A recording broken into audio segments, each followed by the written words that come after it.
et bienvenue sur Unique et Libre, le podcast dédié aux femmes hypersensibles qui osent montrer au monde leur lumière.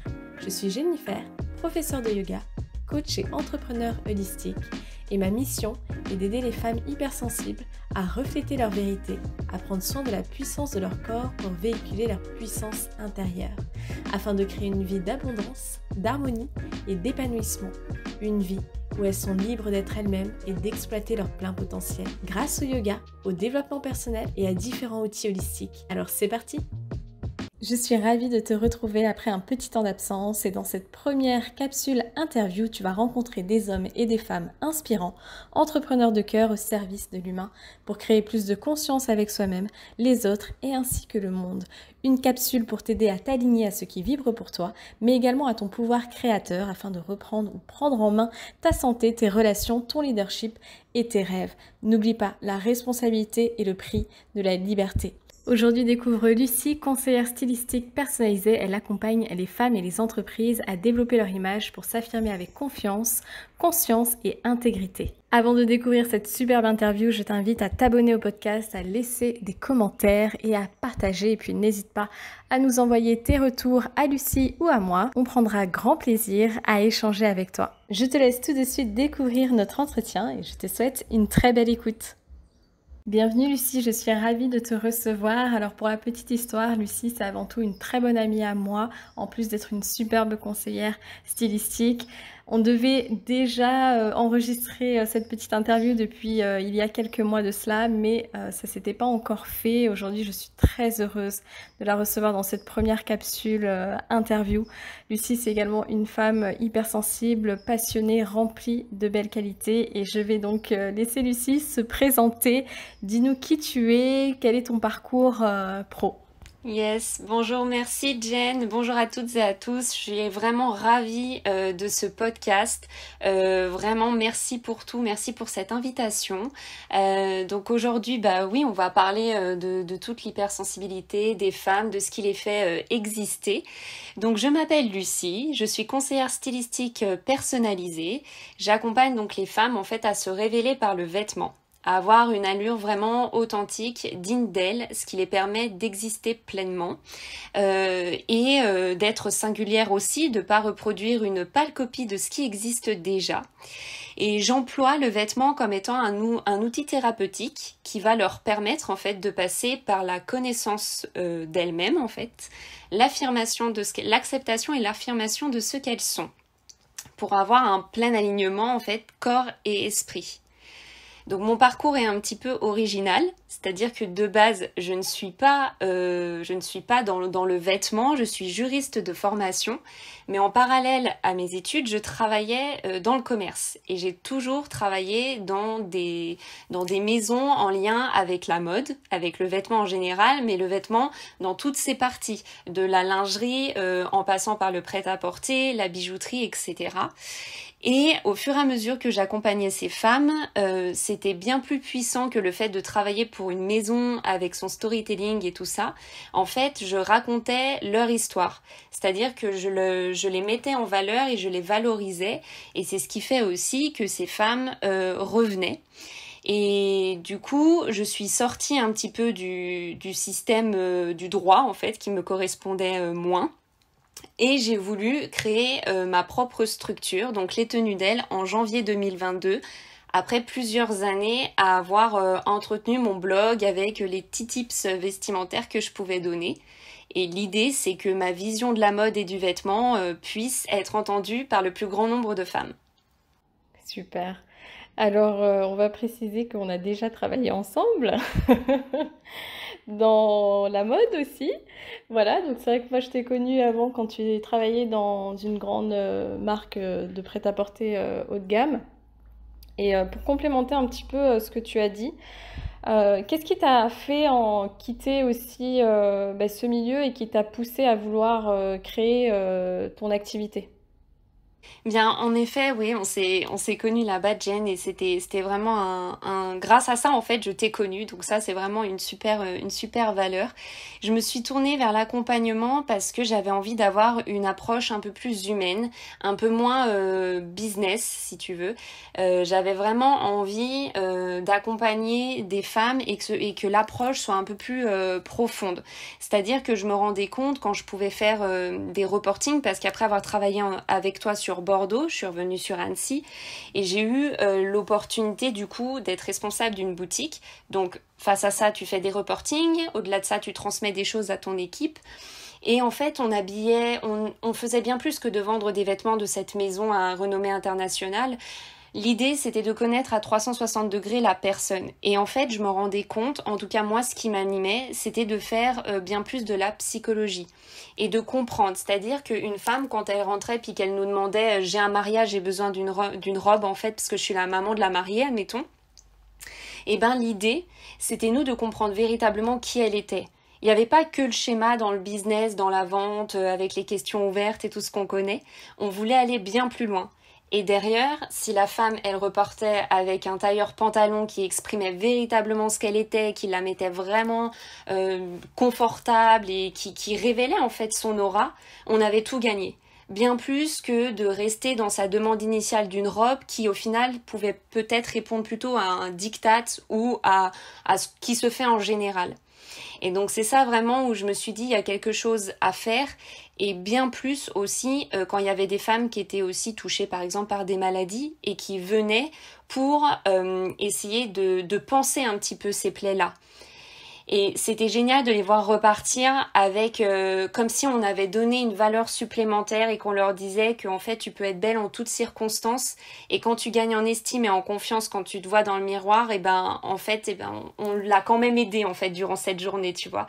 Et c'est pour ça que je me suis dit l'accompagnement c'est vraiment le schéma parfait pour moi. À préciser que je ne suis pas attirée, je n'ai pas été attirée, jamais été attirée par le relooking. C'est-à-dire que pour moi déjà le mot relooking est un mot qui va être un petit peu réducteur. Déjà dans relooking, pourquoi je chercherais à recréer une personne? C'est pas du tout l'aspect que moi j'ai envie de donner à mon métier. L'idée c'est vraiment que la personne, on lui donne, la femme, je veux lui donner des outils pour se connaître et pour qu'elle derrière elle puisse reproduire ça, pour que ça ait de la valeur longtemps. Un relooking c'est 4 heures de temps. On va vous maquiller, on va faire quelque chose avec vos cheveux, mais en fait au niveau ascenseur émotionnel, quand vous allez retomber devant votre penderie avec votre réalité, et ben en fait finalement ça va tout redescendre et la personne n'aura pas l'impression de maîtriser quelque chose. Alors que nous, ce qu'on veut travailler, c'est son image, mais surtout pour qu'elle l'intègre et qu'elle l'incarne par la suite. Et puis, je pense que dans le relooking, après, je sais pas ce que toi, en tout cas ta vision, mais par rapport à ce que tu disais, il peut y avoir un certain choc peut-être pour quelqu'un qui va manquer d'estime de soi, de faire un relooking qui va durer peut-être 4 heures et on va complètement te changer de A à Z. Et en fait, bah, après, tu dois continuer un petit peu tout seul bah, avec cette image qui est nouvelle. Qu'est-ce que toi, tu en penses? Comment ça se passe quand tu fais bah, tes accompagnements? Est-ce que tu as déjà été face à quelqu'un qui avait un besoin de relooking ou pas du tout? Alors en fait, les femmes, en effet, quand elles peuvent m'approcher, ça va être j'ai besoin de travailler mon image, j'ai pas confiance en moi, j'ai pas d'estime, parce qu'il faut bien faire la distinction. L'estime personnelle, c'est ce que tu es, la confiance, c'est ce que tu fais. Donc ça, c'est deux choses différentes. Donc c'est vrai que ça, déjà, il n'y a pas forcément une définition claire dans la tête, parce que souvent c'est imbriqué. Et puis j'ai en effet aussi des femmes qui me disent j'ai envie d'être relookée parce qu'en fait je ne sais pas m'habiller, je ne sais jamais quoi me mettre, etc. Mais en fait, si tu veux, c'est des vrais préjugés qu'il y a autour de la mode et du relooking et de l'image en général. Quand tu dis conseillère en image, on va te dire tu vas faire du relooking. Mais parce qu'en fait, c'est comme ça qu'on éduque la société et qu'on éduque les pensées. Sauf que c'est bien plus profond que ça, et c'est pour ça que je me dis conseillère stylistique personnalisée, parce que je fais ce distinguo. sans critiquer ce qui se fait au niveau du relooking, mais pour moi, ça n'est pas ma définition de l'image de soi. Et tu le disais très bien tout à l'heure, Jen, c'est quand tu dis la personne, ça peut être hyper violent quand elle se retrouve après chez elle à regarder ce qu'on a fait d'elle, une fois démaquillée, le lendemain, elle est moralité devant son propre dressing, avec une coupe de cheveux, certes, mais quand elle va se laver les cheveux, derrière, ça sera déjà plus pareil. Donc en fait, c'est comme si on la mettait sur son 31 pour une journée, du coup, mais qu'on lui disait, vous allez voir, ça va avoir des effets positifs sur vous. Sauf que le changement, c'est comme une thérapie. Tu amorces un truc, mais c'est comme si elle allait pas plus loin. Et c'est pour ça que pour moi, c'est dévastateur. Et c'est pour ça également que mes offres sont attachées sur quelque chose de beaucoup plus global. Et quand on vient me voir, c'est pour ça que je pose une vraie question. S'il y a un besoin unique, par exemple, j'ai besoin que d'une tenue pour un événement, mais en filigrane, parce on a ce qu'on renvoie, en fait, tout simplement, on attire ce qu'on renvoie. Finalement, quand tu creuses, il y a toujours cette petite question de « en fait, j'ai envie d'être pleinement moi et je trouve pas le moyen ». Et c'est pour ça que les accompagnements vont avoir vraiment un côté thérapeutique. Pour moi, le vêtement est un outil thérapeutique et c'est ce que j'enseigne et j'aide à mon modeste niveau les femmes que j'accompagne. Tu parlais d'anxiété, de femmes qui manquent de confiance en elles. C'est quelque chose que tu retrouves beaucoup dans tes clientes? Oui, c'est vraiment des choses que je retrouve beaucoup et tu sais, j'anime également un atelier s'habiller en conscience en groupe, tu sais. Et là, souvent, vu que c'est collectif, les femmes ne vont pas te parler tout de suite de ça. Mais au final, dans leurs questions, elles ont tout un point commun, c'est qu'en effet, elles n'arrivent pas à exister. Et tu vas trouver une personne qui est timide et qui va donner le change en portant des couleurs, en ayant quelque chose de beaucoup plus péchu parce qu'elle veut qu'on la remarque, mais au final on va pas on va pas la remarquer pour les bonnes raisons. Donc ça, il va y avoir aussi un message qui est biaisé, donc il y a un problème de confiance ou de compréhension de soi. Et les autres, ça va être un peu, en fait, elles vont aller au goût, mais c'est pas comme si elles étaient transparentes, mais presque. Donc oui, il y a une vraie recherche liée. Souvent, on dit que c'est la confiance en soi, mais je trouve que les deux sont imbriqués et ça, les accompagnements vont travailler les deux questions, l'estime et la confiance, puisque quand je vais t'apprendre à mettre ce qu'il faut où il faut par le biais du diagnostic silhouetting, les bonnes couleurs pour que ça révèle ton aura, parce que les couleurs c'est prouvé, il y en a qui vont te révéler, d'autres qui vont t'éteindre. On ne porte pas le vêtement de la même façon, on raconte toutes et tous une histoire différente. Eh bien, en fait, la personne va réussir à avoir ça en main et se dire « Ok, maintenant je sais comment exprimer qui je suis ». Donc elle va renvoyer ça dans son miroir. Il va y avoir foule de sentiments positifs. Elle se respecte à ce moment-là. Et l'effet miroir va faire que aussi l'interlocuteur va la respecter. Donc en fait, son estime va provoquer la confiance en elle, donc aux autres. Et j'aime souvent faire ce parallèle quand par exemple tu as un entretien d'embauche. C'est des moments qui sont déconcertants pour beaucoup de personnes. Donc en fait, tu as une toute petite feuille fragile à l'intérieur souvent, mais ton allure peut vraiment t'aider à être un roc et à te donner une puissance à l'intérieur qui fait que dans les yeux de l'interlocuteur, déjà tu vas pouvoir ressentir un respect, voire de l'admiration. Il faut savoir qu'on se fait un avis sur la personne en 20 secondes, ça c'est mathématique, c'est ce qu'on apprend, et à 55%, ce qui va peser, c'est ton allure. Si ton allure elle est convaincante, si ton allure, toi tu es convaincu par ton allure, tu ne pourras être que convaincante pour celui qui va t'admirer, puis ensuite t'écouter. Mais le verbal ne pèse qu'à 7%. Donc c'est vraiment l'allure qui a un gros, qui est vectrice de bien-être, d'estime, de confiance en soi et d'amour-propre. Donc on pourrait dire qu'il y a quand même un côté holistique au final, parce que même si tu viens travailler sur la sphère physique, tu abordes aussi le côté un peu plus psychologique, on va dire, voire pour certaines personnes un côté plus spirituel, parce qu'il y a quand même quelque chose de profond où tu te reconnectes aussi avec toi-même. Est-ce que toi, ça t'a aidé justement le vêtement dans ton parcours personnel en tant que femme hypersensible? Alors oui, complètement. Déjà, je rebondis sur ce que tu disais avant. On n'est pas amis pour rien. voilà, déjà. Donc s'il y a des synergies. Donc en effet, ça va beaucoup plus loin que la simple apparence et c'est pour ça on y reviendra. Mais ce n'est pas, l'image n'est pas superficielle. Il faut l'intégrer. Ça révèle tout de nous. Ça relève de l'intime. Donc c'est bien plus profond. Et oui, donc deuxième chose, à titre personnel, en fait, le vêtement m'a toujours permis d'exister, mais pour les bonnes raisons. C'est-à-dire que ça a toujours été un refuge pour moi. Je me sens pleinement moi. Je n'ai jamais reproduit ce qui existait ailleurs. Et ça m'a d'ailleurs valu un peu des moqueries, même quand j'étais plus jeune, tu vois, en seconde. J'avais déjà un style assez affirmé. Mais en fait, quelque part, c'était ma manière de dire, bah ouais, j'existe pour ces raisons-là et je suis différente pour ces raisons-là. Et c'est pour ça que j'incite et j'invite vraiment tout le monde à vraiment valoriser cette singularité, c'est très important. Et donc oui, en tant que passionnée de mode, je me suis toujours dit que quand tu comprends qui tu es, que tu le révèles à l'interlocuteur sans parler, tu ne mens pas, tu te travestis pas, donc en fait tu es, tu ne parais pas. Donc si tu veux, tout est linéaire, ça veut dire aussi que tu attireras, et je travaille de plus en plus là-dessus, en fait tout prend sens. Tu triches pas, donc t'attires les personnes aussi qui te ressemblent.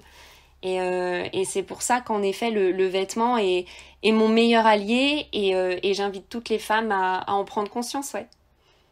C'est au final un moyen pour toi de montrer, de manière générale, même le vêtement, c'est un moyen aussi de montrer sa personnalité, de montrer aussi sa créativité. Exactement.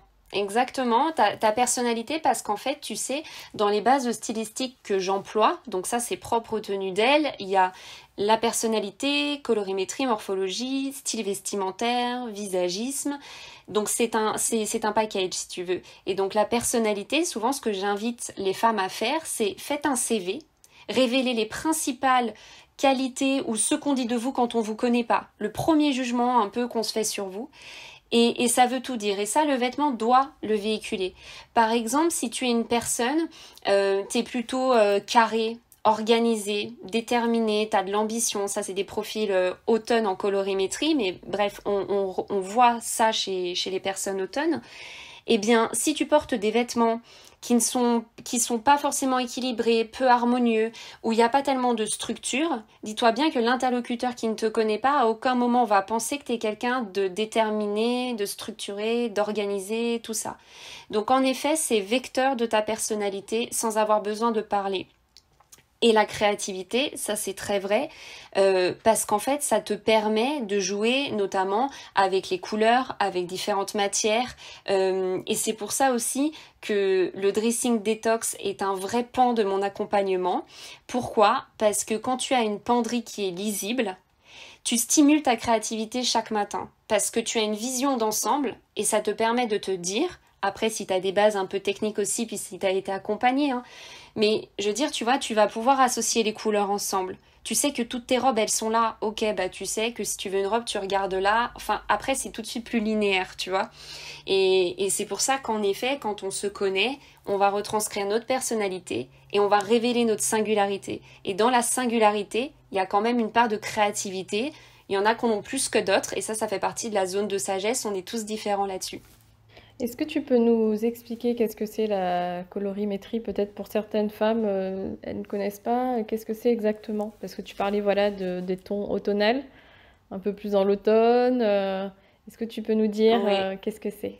Avec plaisir, ouais. Donc la colorimétrie, en fait, c'est tout simplement la science de la nature. C'est-à-dire, on va regarder la nature et on va voir qu'il y a différentes nuances qui se révèlent. En fait, c'est une vraie théorie qui nous vient en fait d'Amérique. Et si tu veux, la femme qui a inventé ça, déjà, c'était une artiste peintre. Il y a de vrais ponts avec la peinture. Et elle s'est dit, tout simplement, en regardant que le vert du printemps n'était pas celui de l'été, n'était pas celui de l'automne, n'était pas celui de l'hiver. Il y avait différentes nuances. Comme en peinture, quand tu vas rajouter du noir dans une couleur, ça va la rendre plus mate. Quand tu rajoutes du blanc, plus lumineuse. Quand tu rajoutes de l'eau, plus pastel, distendu.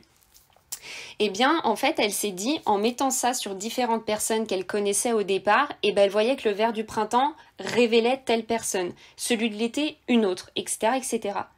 Et encore plus poussé, c'est que la colorimétrie t'indique quelque chose, t'indique un trait de caractère de la personne. Notamment, je vais te dire un exemple qui est assez parlant tout de suite, les personnalités qui sont été. Donc c'est pour ça que ça n'a rien à voir avec le fait il fait chaud en été, donc t'as une carnation chaude, pas du tout. Les carnations été ont une carnation froide qui va leur permettre de porter elles vont être révélées, si tu veux, par tout ce qui est pastel. Et souvent, ces personnes, elles vont être du coup bien plus... ça va être des personnes qui vont être tournées vers l'humain, etc. Elles ont un gros dévouement. Elles vont se mettre au second pan. Parce que les couleurs pastel, il y a de l'eau à l'intérieur. On n'a pas vraiment envie d'être vu avant les autres. Sauf que si elles en portent, ça va les révéler. Ça va pas les effacer. Moi, par exemple, j'ai un ton plutôt automne. Donc qui va tirer plutôt vers le chaud, à l'inverse de l'été. Si tu mets des couleurs pastel sur une carnation automne, tu ne vas pas être révélé, tu vas disparaître. Et en fait, c'est tout simplement ça. La colorimétrie, elle va t'apprendre à valoriser ton aura en portant les bonnes couleurs, les bonnes nuances proches visage et à faire des associations colorimétrie chromatiques qui fonctionnent. Complémentaire ou analogue. Et ça, en fait, c'est la roue chromatique, c'est un petit peu plus technique. Et je pourrais en parler des heures, donc je ne vais pas bousiller le podcast. Mais voilà, en fait, ça te permet également à faire des associations chromatiques. C'est super intéressant. Ça voudrait dire aussi, même ça pourrait nous aider des fois inconsciemment quand on choisit un vêtement, parce que si on en revient à la couleur, je pense qu'on parle des fois des couleurs qui ont des significations, une symbolique, comme tu as pu le dire aussi avec la couleur pastel. Donc ça pourrait aussi nous aider aussi quelque part à même en apprendre un peu plus sur la personnalité. Est-ce que justement quand tu vois une femme arriver, de la manière dont elle a choisi ses couleurs, de la manière dont elle est habillée, tu peux déjà un petit peu identifier, entre guillemets, ses traits de personnalité, ses traits de caractère. Et oui, tout à fait. Et là, ça fait peur parce qu'on se dit, oh là là, elle lit en moi tout de suite. Tu sais, j'ai toujours cette réflexion. Mais voilà, un petit peu. Non, en fait, si tu veux, notamment pour reprendre dans le commerce, par exemple, c'est même pas tant les couleurs que tu vas porter parce que rares sont les personnes, et c'est pas méprisant quand je dis ça parce que moi-même, avant de m'intéresser à la colorimétrie, je n'en savais rien. Donc en fait, on fait parler nos goûts, sauf que nos goûts sont pas forcément déterminants dans notre manière de bien révéler notre aura, parce que ça retransmet aussi notre mindset. Donc c'est trop subjectif si tu veux. Mais par contre, la manière de dire bonjour d'une femme quand elle arrive dans une boutique, tu sais à peu près dans quel profil elle se situe. Un exemple, le printemps par exemple, une femme qui est printemps, qui va pouvoir porter des couleurs vives et lumineuses proche visage, un vert pomme, ce genre de choses, assez chaleureux. Cette personne est très chaleureuse dans sa façon de te dire bonjour. C'est un bonjour qui t'impacte, mais tout le monde l'entend. C'est très solaire, ça donne envie d'aller lui parler. Une carnation qui va être hiver, elle va porter plutôt, ce qui va la révéler, c'est les nuances qui sont froides et lumineuses, à l'opposé. Et cette personne, elle est tout en contraste, comme sa carnation avec ses cheveux. Typiquement, c'est Blanche-Neige. Je grossis le trait, mais c'est ça. Et ces personnes, quand elles vont te dire bonjour, ça va être très froid. Parce que contrairement au printemps où tu es dans sa zone de confiance immédiatement, c'est sa personnalité. La personnalité hiver, elle va être un petit peu... il faut que tu rentres dans son cercle de confiance. Elle te teste. Donc bonjour froid. Et ensuite, quand elle a confiance, en effet, ça va bien se passer. Mais donc voilà, c'est plutôt le non-verbal plutôt que les couleurs portées, parce que si tu maîtrises pas la colorimétrie, en fait finalement tu portes une couleur sans vraiment savoir pourquoi. Tu vois? Et oui, et puis bien souvent, comme tu dis, on choisit aussi nos vêtements par goût. Parce que on va trouver ça joli, mais après, des fois, on peut trouver ça joli, au final, on va l'essayer. Et puis ça va pas forcément nous aller alors que la couleur est bonne. Donc après, c'est un jeu peut-être entre morphologie et colorimétrie qui se joue. Est-ce que tu peux nous en dire un peu plus par rapport à ça? Oui, donc tout à fait. En fait, comme on disait par rapport aux bases stylistiques, la seule colorimétrie ne suffira pas. Le seul bilan de personnalité ne suffira pas. En fait, tout est imbriqué. Donc, tu as la personnalité comme on en parlait tout à l'heure, la colorimétrie comme on vient de le faire. Le silhouetting va avoir une importance. Et en effet, ça va être imbriqué. Pourquoi? Les couleurs claires vont révéler, les couleurs sombres vont obscurcir, enfin vont faire disparaître en fait. Ça, c'est l'effet d'optique. Donc, ta morphologie, par exemple, si tu es une femme en A, ce qui est très commun en fait, tu as les hanches qui vont être plus larges que les épaules, eh bien, on va pas te conseiller de porter des couleurs claires en bas. On va te conseiller de mettre du foncé. L'idée, c'est pas de cacher en fait ce qui te caractérise. L'idée, c'est d'attirer le regard sur autre chose pour que ce soit harmonieux. Une tenue une personne qui a de l'allure, tu sais, quand tu dis waouh, cette femme, elle est lookée, tout ça, c'est en fait quelqu'un qui se connaît, qui s'assume, mais en fait, elle a une dégaine qui est harmonieuse. Quand il y a de l'harmonie et de l'équilibre, tu ne te poses pas de questions. Et en fait, dans la morphologie, et c'est pour ça que c'est très très très intéressant, c'est que par exemple, une personne en A, vu qu'elle est plus large en bas, de manière naturelle, on va aller valoriser ses épaules pour équilibrer. Une femme qui est en X, par exemple, qui a un alignement quasi parfait, hein, ça se joue à quelques centimètres près, parce que la perfection n'existe pas, hein, il y a quand même une asymétrie, mais je veux dire à 2 centimètres quasiment, les épaules et les hanches vont être identiques, tu vas avoir une taille marquée. Donc là, le jeu du vêtement ou des matières n'est pas d'aller ajouter du volume sur les épaules et pas sur les hanches. Tu peux faire un peu ce que tu veux. Soit tu soulignes partout, soit tu révèles partout. Mais simplement quand tu as une asymétrie en fait entre le haut et le bas, les vêtements, les couleurs, les formes, les matières vont t'aider à compenser. Et c'est ce qui va te permettre d'avoir de l'harmonie, d'avoir de l'allure et donc de l'équilibre. Et j'aime souvent à dire parce qu'on me dit oui mais souvent mes proches c'était ça au tout début quand j'ai commencé, c'est oui mais toi tu vois ça parce que tu as un autre regard. Ça fait partie en effet de mon hypersensibilité, il y a des choses qui sont sensorielles, ça c'est clair. Et ça fait partie de ma zone de sagesse comme on en a toutes encore une fois. Mais quand bien même tu t'y connais pas forcément de manière aussi poussée, quand tu vas voir par exemple une femme qui va être habillée tout en noir et où toi tu vois le vêtement avant son visage, c'est-à-dire que tu vois le vêtement avant son aura, c'est qu'il y a un truc qui cloche et tu vas te poser des questions. Sauf que tu vas pas te dire waouh, le noir ça lui va pas à sa carnation, c'est pas un profil hiver. Tu vas te dire mais qu'est-ce qu'elle cache? Pourquoi elle a un teint qui est aussi blafard, aussi éteint? À l'inverse, tu vois aussi très bien que les personnes, quand tu leur dis waouh, t'as bonne mine aujourd'hui et qu'elle te dit mais j'ai rien changé, mais en fait c'est juste qu'elle porte la bonne teinte de haut. Et c'est en ça où, en fait, sans technicité, on se pose quand même des questions. Quand il y a un manque d'harmonie ou un manque d'équilibre, tout le monde se pose la question. Alors, tu as utilisé plusieurs fois le mot se révéler. Qu'est-ce que ça signifie se révéler par le vêtement? Se révéler par le vêtement, en fait, c'est donc de l'image dont il s'agit. C'est, comme je te disais tout à l'heure, en fait, quand on va croiser une personne, à 55%, son jugement va se fonder, sur notre image, sur ce qu'on lui donne sans avoir besoin de parler.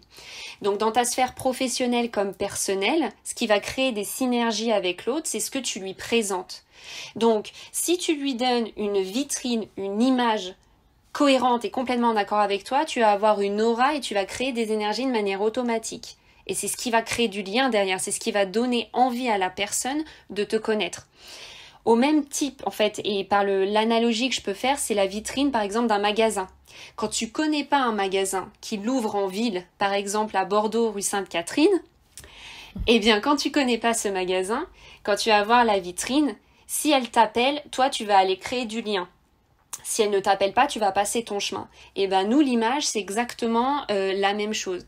Et se révéler par le vêtement, c'est de faire comprendre aux femmes, mais aussi aux hommes. C'est juste que moi, je suis plus passionnée par l'accompagnement féminin pour plein de raisons. Mais en fait, ces vêtements vont indiquer quelque chose de toi sans que tu aies besoin de parler. Et donc, tu vas pleinement exister.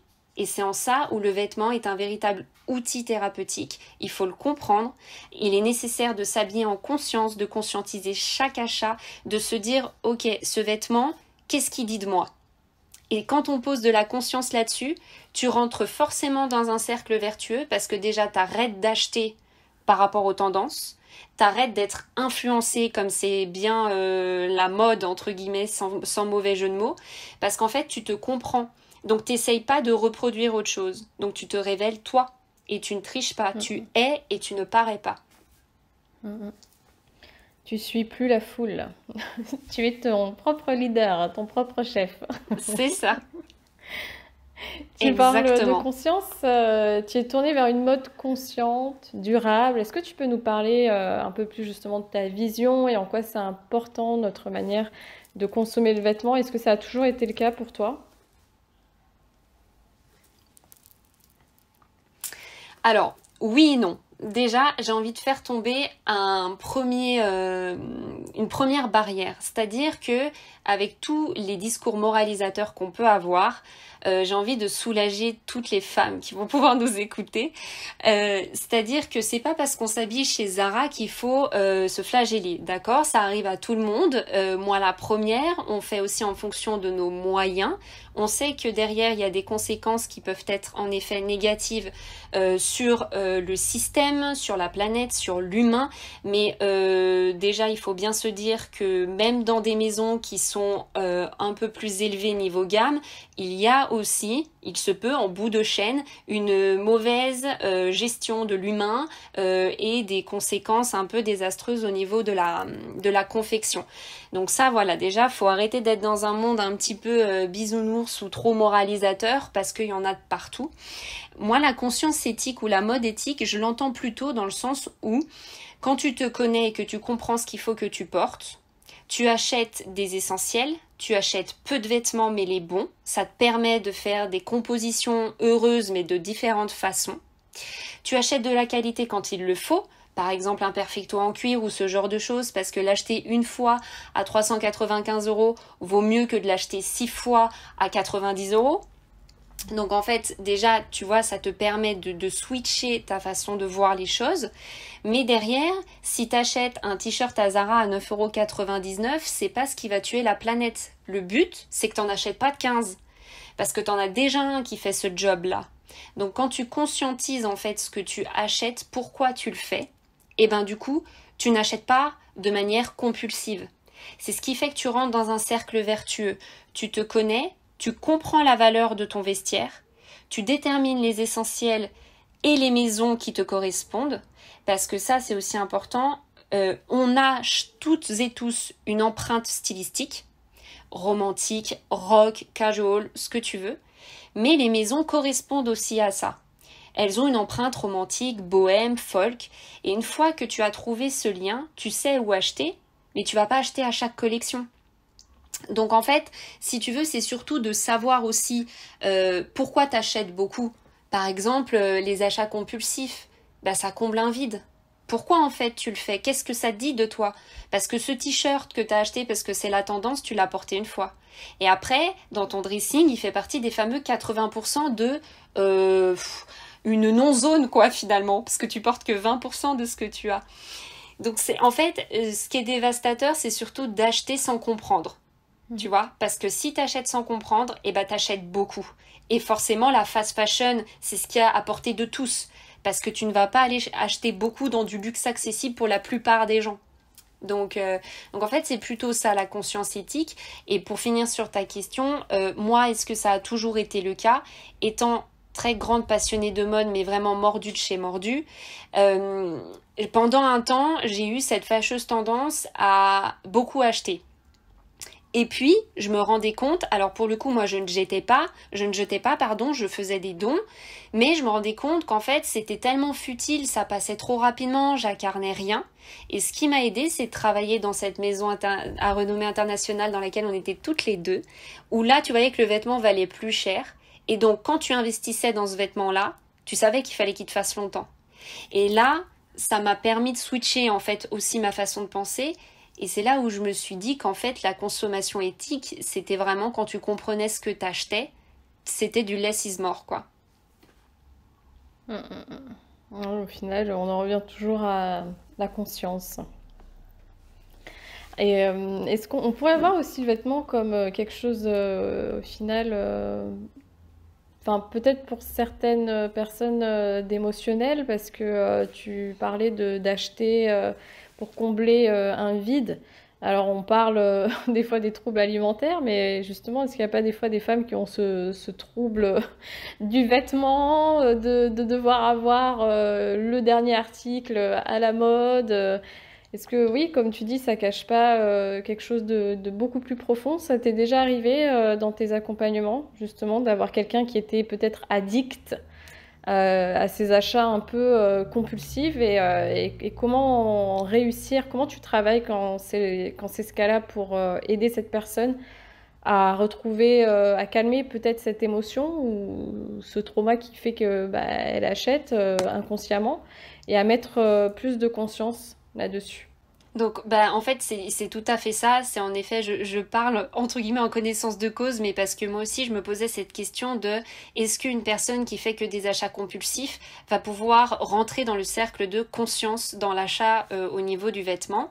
Et donc, en effet, j'ai accompagné des femmes qui avaient cette problématique ou ce besoin entre guillemets à régler. Et oui, en effet, c'était le fait de combler un vide, c'était le fait de se faire plaisir parce que ben elle passait. Enfin, souvent ces deux cas, les deux cas auxquels je pense, c'était voilà, je travaille beaucoup, donc c'est une manière aussi à moi de me faire plaisir en fait d'aller acheter des vêtements, mais les vêtements au final étaient peu portés, donc au niveau de la psychologie, c'était pas top top. Et en fait, tu te rends compte quand tu creuses, et c'est pour ça que l'accompagnement, je cherche à créer un vrai lien et à comprendre la personne et à son système d'achat et de style en fait en général. Et en fait, ces femmes étaient en quête de sens. C'est-à-dire que ça ne pouvait absolument pas combler leurs problématiques. Et c'est pour ça que quand tu travailles avec les bases stylistiques, tu t'intéresses à la personne, au fait qu'elle se connaisse, qu'elle s'accepte, qu'elle s'affirme, ben elle se rend vite compte qu'en fait tout n'est pas fait pour elle. Et un exemple tout bête, quand tu as un style plutôt romantique, que t'es comme ça exprime la douceur, souvent des personnalités, oui, très douces, très féminines, une féminité assez exacerbée, etc. Un côté maternel aussi souvent. Ben d'acheter un t-shirt Destroy qui a une empreinte plutôt rock, mais elle va le porter une fois et derrière il y aura pas de sens. Et en fait, c'est ça elle va, avec les bases stylistiques maîtrisées, par la suite, elle ne refera pas cette erreur. Et vraiment, j'ai pu le constater sur ces deux profils. Et ça a été pour moi un super cadeau, une superbe opportunité, parce que même moi, j'avais cette interrogation, comme je te disais. Mais en effet, ces femmes, après, elles y arrivent. Et aujourd'hui, elles sont contentes de te dire bah non mais de toute façon j'ai pas besoin d'aller au shopping. Et puis après il y a les planches de tendance qui fait que moi mon but c'est qu'elles soient tout à fait autonomes derrière. Donc avec les planches de tendance, quand elles ont leur base de style si tu veux, elles peuvent reproduire ces styles à l'infini. Et moi je pars de leur base. Donc si tu veux, je ne réinjecte pas d'achat à l'intérieur. Donc en effet, ces femmes-là, quand tu creuses, eh ben, par le biais de l'accompagnement stylistique, tu combles ce vide en fait, tu réponds à leurs problématiques de quête de sens. Mm. Donc, tu peux carrément du coup changer ton mindset au final bah, grâce aux vêtements et grâce à l'accompagnement que tu fais. Parce que tu arrives à briser quand même bah, un schéma qui, quelque part, pouvait être aussi, comment dire, culpabilisant sur le moment, parce que même si je pense qu'on l'a toutes fait, voilà, il y a quelque chose qui va pas ou autre, on travaille beaucoup, et puis bon, bah, on va dire, ah bah tiens, je vais aller m'acheter quelque chose, et en fait, ça va peut-être te satisfaire, mais c'est complètement éphémère. C'est un peu, voilà, bah, comme avec le fast fashion, je pense, où on essaye aussi de répondre à ce besoin de combler quelque chose, ce besoin de consommer. Alors est-ce que bah, cette problématique, elle vient pas aussi de notre société, de la vision, des fois aussi qu'on peut avoir de la mode, où on perd un peu ce lien un peu plus, je dirais pas sacré avec le vêtement, mais quelque chose qui peut vraiment nous aider, hein, comme tu dis, voilà, à te révéler, à te porter vers le haut. Si, ouais, mais en fait, t'as tout dit et tu perçois vraiment les choses. En fait, il y a une quantité de préjugés, et ce n'est pas négatif de le dire, hein, c'est être réaliste. Il y a une quantité de préjugés par rapport à la mode, à l'image en général, et on va se dire qu'en fait, le travailler, c'est superficiel, tu vois, et qu'il y a d'autres besoins avant de travailler son image. Sauf que, en effet, cette vision pour moi est erronée. Parce que si tu ne travailles pas ton image, étant donné que nous devons évoluer en société par le vêtement, hein, on est obligé de s'habiller, et bien en fait ça compose la matière première, c'est aussi fondamental que de manger et de boire puisqu'on est tous les jours habillés. Alors attention parce que je suis pas non plus tous les jours habillée en respectant toutes mes bases stylistiques pour complètement révéler qui je suis. Il y a des moments aussi où je suis en jogging le dimanche dans mon canapé à faire mon petit site internet. Mais c'est pour dire quand même que dans la vie de tous les jours, dans tous les pans de ta vie, si tu emploies le vêtement comme étant ton allié, celui qui va tout simplement défendre qui tu es sans avoir besoin de parler, mais t'imagines comme c'est un bonheur, ça veut dire que t'attires forcément les bonnes personnes, t'attires quelque chose de sain, t'attires quelque chose de vrai. La preuve étant, c'est que si t'essayes de reproduire en fait l'influence qu'on va te donner ou ce genre de choses, mais va arriver un moment où tu vas bien ne pas te reconnaître parce que ta singularité et ton authenticité ne seront pas révélées. Donc c'est vraiment pour ça que tous ces préjugés liés à l'image un peu superficielle, où tu sais, il y a aussi, j'entends souvent, pour avoir de l'allure, ça nécessite d'avoir un portefeuille extensible. Ça c'est pareil, c'est-à-dire que c'est un vrai préjugé et je pense qu'il a au fur et à mesure fait oublier aux gens la valeur essentielle du vêtement et de l'allure.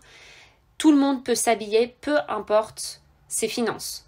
Puisque on peut dans toutes les gammes, et c'est pour ça que la fast fashion, il ne faut pas toute la condamner totalement. Je veux dire, c'est comme tout, il y a un juste milieu. C'est que, encore une fois, tu peux très bien aller avoir une dégaine, une allure révélant ton authenticité, ta singularité, avec un t-shirt Zara, avec un pantalon Levi's et avec une veste Mage. Je veux dire, tu peux faire ce que tu veux. La seule chose, c'est que mets de la valeur sur les pièces qualitatives, évite de t'éparpiller et évite d'acheter de manière inutile. Et c'est vrai que si on éduquait un peu plus les pensées à ça, à l'importance de l'image, du vêtement, même dans le domaine professionnel, tu vois, les entrepreneurs, ce que ça peut leur donner, ça leur fait gagner du temps, ça les fait aller beaucoup plus vite s'il y a une image qui humanise véritablement leurs valeurs, leurs concepts, on aurait moins de... Enfin, il y aurait moins de problématiques ou du moins, ça aiderait à combler un peu cette problématique de défaut d'estime, d'amour-propre, de confiance, etc. Tu vois.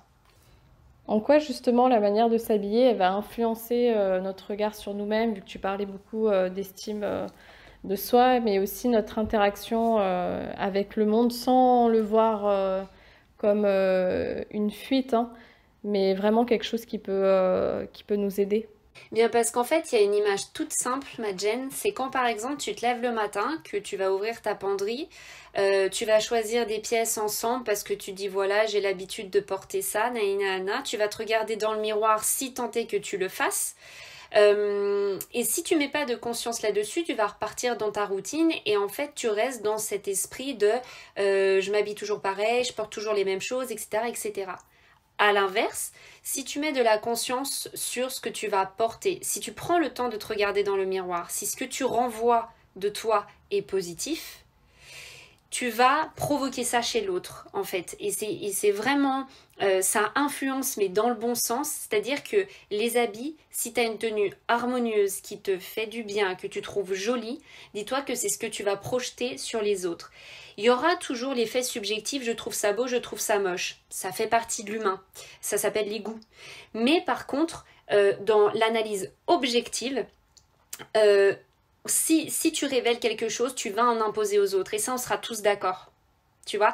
Parce que la preuve, c'est le même exemple que je te donnais tout à l'heure. Une fille que tu vas trouver hyper lookée, c'est qu'en fait, elle porte les bonnes choses pour elle. Si moi, demain, je reproduis la même chose, j'ai pas la même histoire, j'ai pas le même message à véhiculer.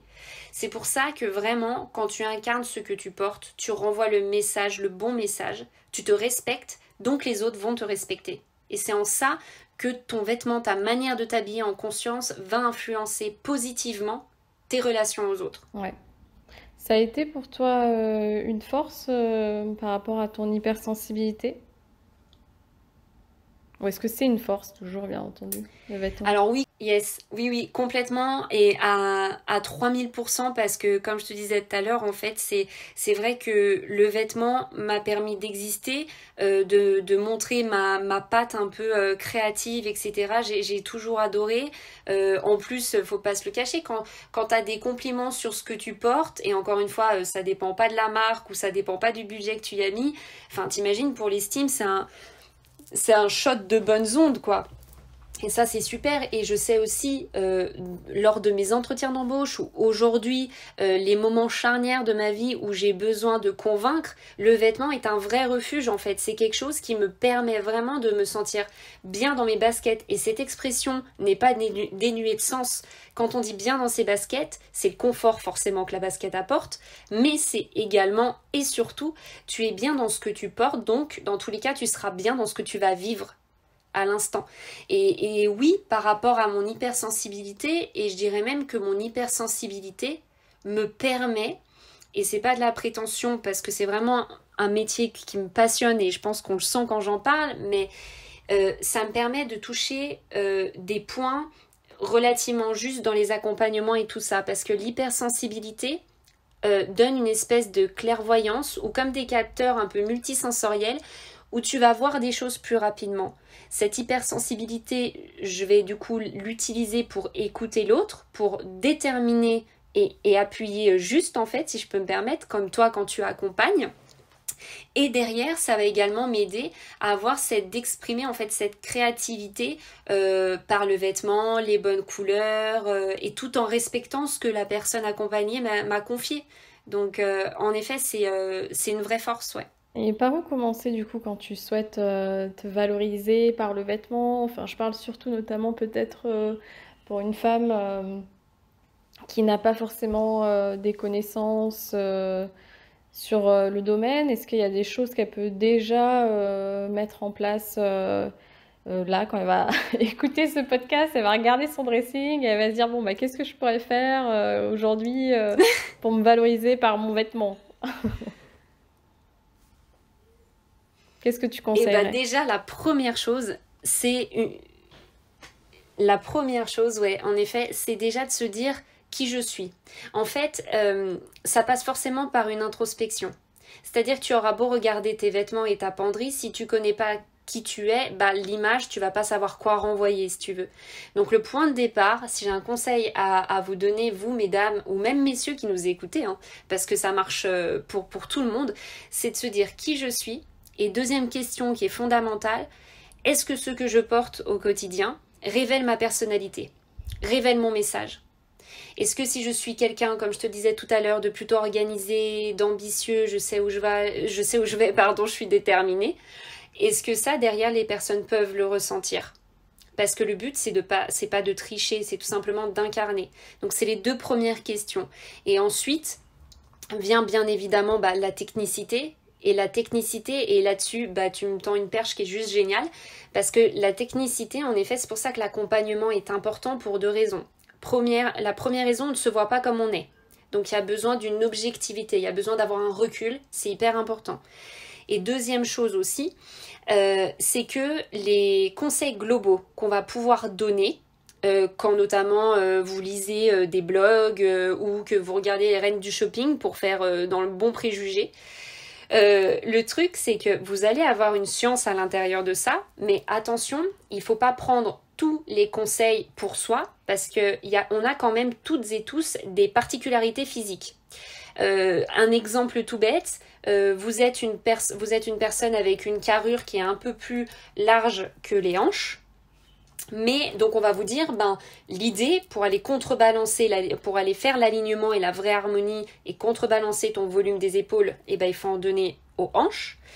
Le truc étant, il faut quand même que ça reste suffisamment cohérent et il faut bien s'assurer que vous n'avez pas des cuisses où il y a quand même beaucoup de volume. Parce que si je viens rajouter du volume, là du coup on va même plus voir vos épaules, mais on va trop voir vos cuisses en fait. Donc tout est vraiment...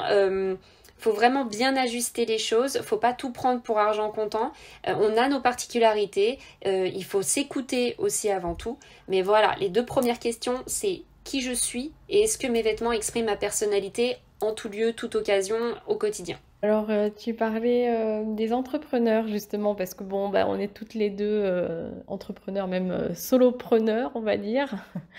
En quoi le vêtement, bah, ça peut aider justement quand on est dans l'entrepreneuriat et quand on fait face aussi bah, à des clients, ok, que ce soit en accompagnement, en consulting ou même à un public, si on intervient pour des grosses boîtes ou des petites boîtes et que bah, il y a du monde, en quoi ça peut justement aider? Ben, en fait, au même titre que dans ta sphère personnelle, c'est que tu vas pouvoir véhiculer un message. Et en fait, quand tu es entrepreneur, tu vas humaniser ton bien ou ton service. Et c'est en ça où c'est très important. Il faut qu'on sente l'authenticité et les valeurs à travers l'image que tu représentes. Tu vois, typiquement, moi, je travaille le vêtement. Si demain j'ai une tenue qui est pas du tout harmonieuse, c'est complètement incohérent. Et donc, je ne vais pas envoyer le bon message. Donc, ça va te permettre, en fait, en t'intéressant aux vêtements, déjà d'une, de booster ta confiance en toi, donc tu seras convaincue, donc convaincante. C'est le fameux effet miroir. Et ensuite, tu présenteras également une vitrine qui est attirante. C'est, comme je te disais tout à l'heure, dans une boutique qui vient d'ouvrir un concept que tu ne connais pas, ce qui va t'attirer, c'est la vitrine. Et ensuite, tu vas avoir envie de creuser. Et ce qui va te faire garder le lien, c'est ensuite les collaborateurs qu'il y aura à l'intérieur qui vont te raconter le message, parler de storytelling, etc., etc. Mais au tout départ, toi, ce qui va t'attirer, ce qui va te convaincre, ça va être l'image. Ce ne sera pas des mots, ce ne sera pas de la publicité, ça sera toi avant tout. Donc une image d'une solopreneur, d'une entrepreneur, même d'un dirigeant d'entreprise en fait, tout simplement, une image valorisée et valorisante va avoir un impact positif, va créer la confiance avec le consommateur et va aussi donner une idée, un ordre d'idée par rapport à la qualité de service, par rapport à la qualité de service. C'est hyper important. Et en fait, tu me permets de faire un super lien, c'est que ça fait quelques mois que je travaille dessus, mais j'ai créé une nouvelle offre sur le fait de boost ton image professionnelle. Donc, je vous le dis en exclusivité. Mais en fait, l'idée, c'est vraiment ça. C'est que l'image, bah ouais, c'est que l'image puisse être ta meilleure alliée et que tu puisses créer quelque chose de sain.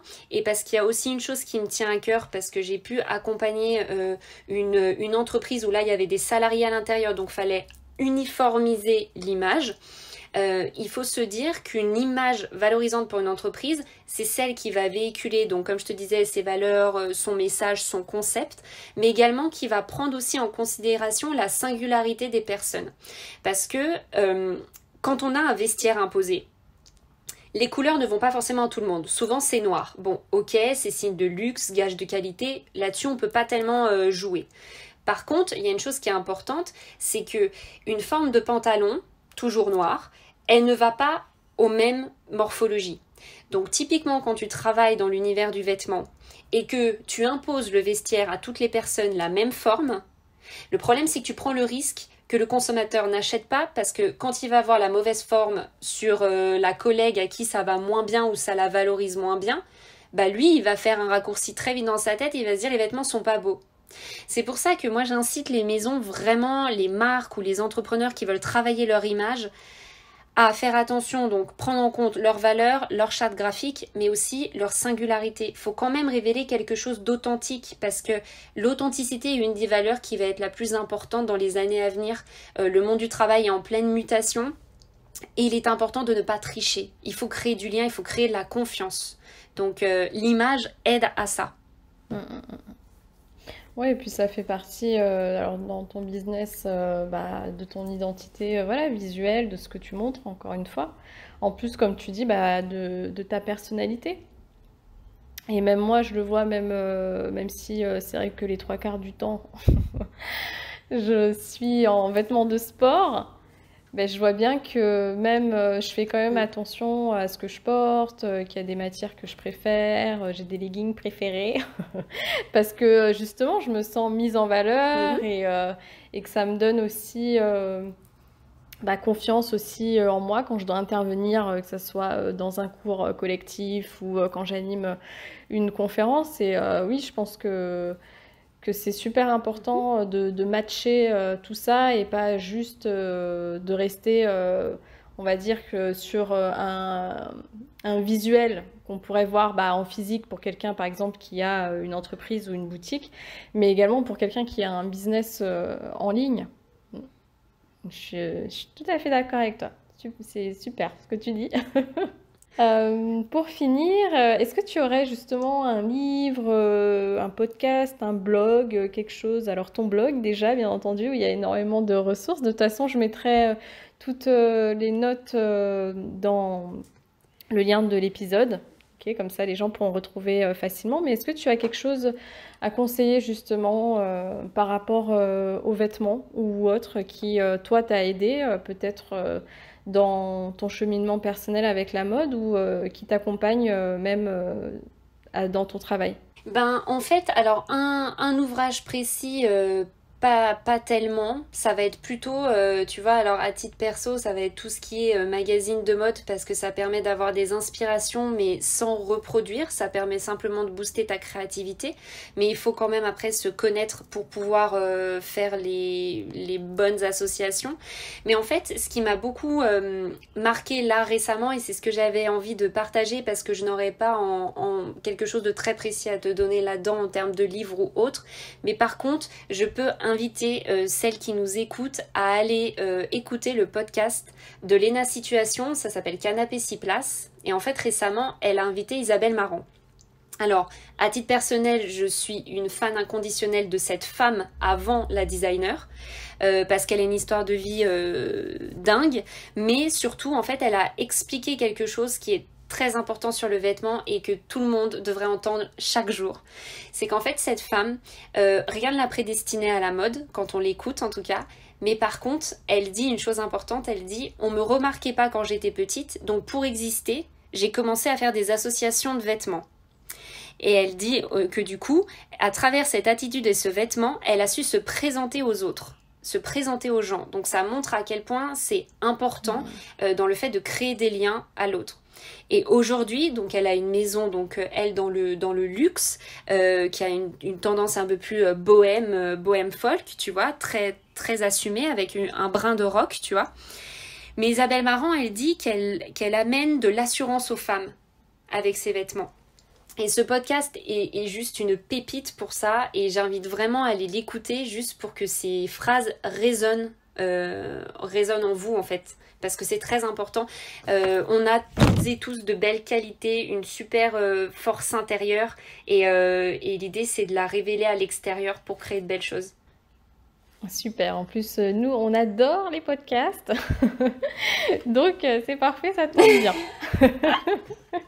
J'irai l'écouter avec grand plaisir. Ça n'est pas aussi bien que le tien, ma Jen. Ah, arrête, tu vas me faire rougir.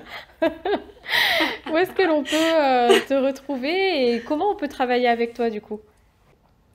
Alors, je suis donc à Annecy. Donc voilà, parce que je suis annécienne, je suis revenue à mes racines pour faire ce beau projet de vie et pour mener ma mission de vie. Donc je travaille sur Annecy en présentiel, donc avec les femmes que j'accompagne. J'ai différentes offres. Donc c'est Annecy, pardon, mais c'est aux alentours, hein, parce que dans les offres, il y a notamment le dressing détox où je dois me déplacer chez la personne, puisque l'idée c'est d'aller découvrir son univers. Donc j'ai pu également intervenir sur Genève. Donc voilà, j'ai un vaste périmètre. Je travaille pas encore à La Réunion.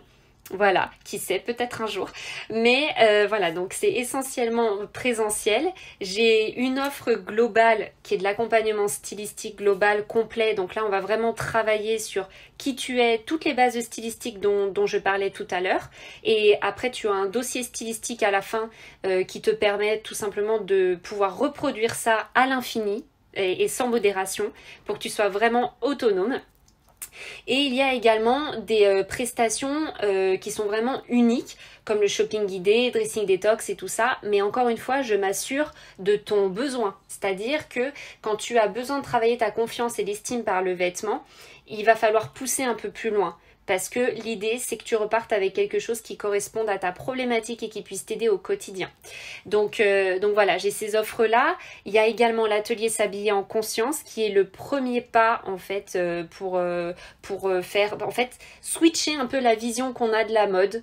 Et démontrer autre chose. Donc ça, c'est un atelier collectif entre femmes. Donc je le fais même à domicile lors des EVJF ou ce genre de choses. Enfin voilà, ça t'apprend autre chose. Ça ouvre une autre porte et de belles opportunités.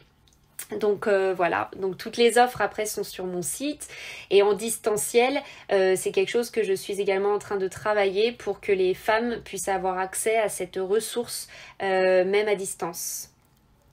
Bon, bah, c'est super. On peut quand même du coup avoir tes conseils via ton site, via ton blog. Et tu es également bah, sur les réseaux sociaux, donc sur Instagram, Facebook, il me semble. Oui, exactement. Facebook, Instagram, les tenues d'elle. Yes. Ouais, nickel alors. Bah, je mettrai tout dans les notes. Donc même si y en a qui habitent pas sur Annecy, vous pouvez quand même retrouver Lucie et tous ses conseils. Je te remercie infiniment, Lucie, de m'avoir accordé ce temps. C'était génial. Merci beaucoup. Et je te dis bah, à très très vite. Et je te souhaite une très très belle continuation. Mille merci Madeleine pour cette invitation. À très vite.